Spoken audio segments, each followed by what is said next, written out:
Hey everybody. So in our last video, it was specifically just breaking down two different assignments that were going to help us get geared into the right mindset to work with typography in. So now this is going to be the breakdown of how these documents were actually made, making sure that we followed through with the assignments correctly. And then I just want to show a couple of real quick examples of how you can potentially use these assignments in your everyday life and how they can be practical in your design career. So let's go ahead and just take a look at what I have written out in front of us now. This is the Quick Brown Fox assignment of basically just going from 6-point font all the way up to 72 points or 90 and just writing out that same Quick Brown Fox sentence over and over again and putting the point size next to it for reference. So I'm going to go ahead and just grab everything I have on the page right now, delete it, let's get it out of our way. And we're going to start at the top left of the document. So remember, the lowest point size was 6 points, so we might as well start there. So typically, I find that Helvetica follows the basic rules for typography very closely, as in the X height is referenced amongst all lowercase letters. The lowercase x height is kind of the set milestone, if you will, for the rest of the lowercase letters. That's just kind of a set solid design rule, you know? So Helvetica follows that amongst other things. So I find it a really good type for reference. So we're going to go ahead and use it in this example. We're at 12, we're going to go ahead and lower this to 6 points. Perfect. All right. So now that we have our first one, I'm using Adobe Illustrator. You could potentially use any tool set that you felt the most comfortable in. If you wanted to use Photoshop, go knock yourself out, you know. Power to you. Same with InDesign. I just prefer to work within Adobe Illustrator when I'm working on general, quick mock-up things like this. It's just a more familiar tool set to me. I use it the most frequently, so just go ahead and use whatever you feel most comfortable using. But with that out of the way, I'm just going to go ahead and make a couple of really quick copies. One of the main reasons I love Illustrator is because it makes that step very, very easy. Just step and repeat, place down a couple of different lines for us to work with. And then I'm just going to go through. If you click 3 times in a sentence, it's going to select that entire line when you're using your type tool in any Adobe program. So that's just a real quick reference of how you're going to see me do this most of the time. Let's get that to 7. Get that to 7 as well.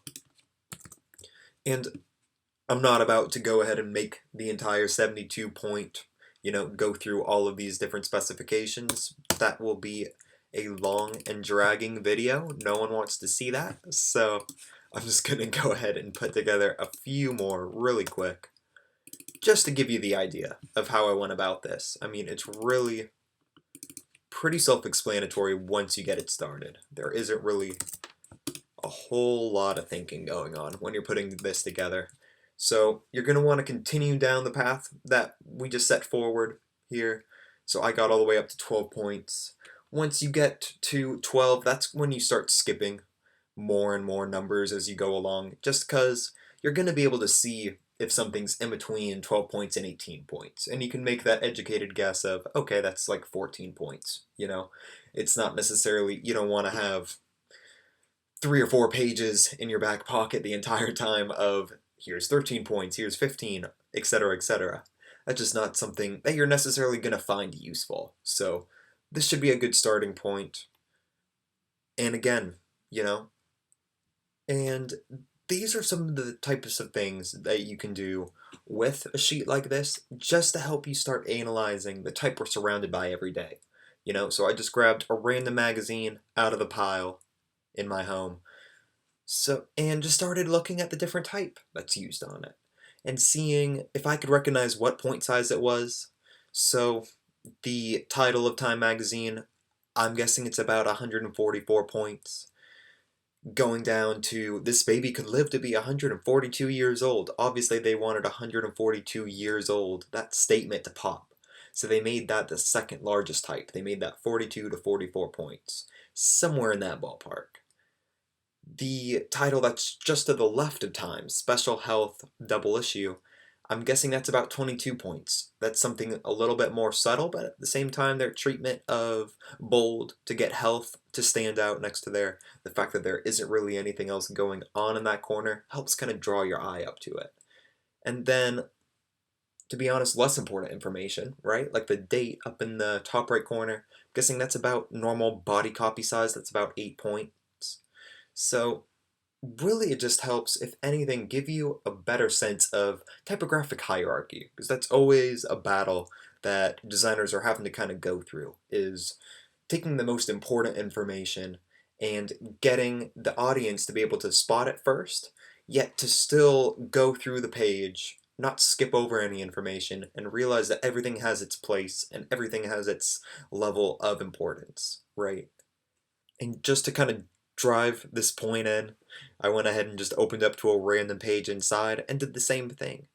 So here's just a normal kind of grid-based system of the actual story, the actual body of what we're attempting to digest.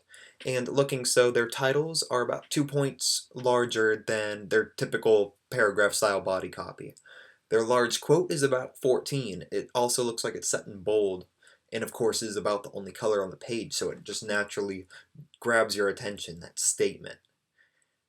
And then the information that potentially is a little less important, right? Like the page number down in the bottom right corner, or the date that is in the bottom left. I'm thinking that looks like it's about 7 points.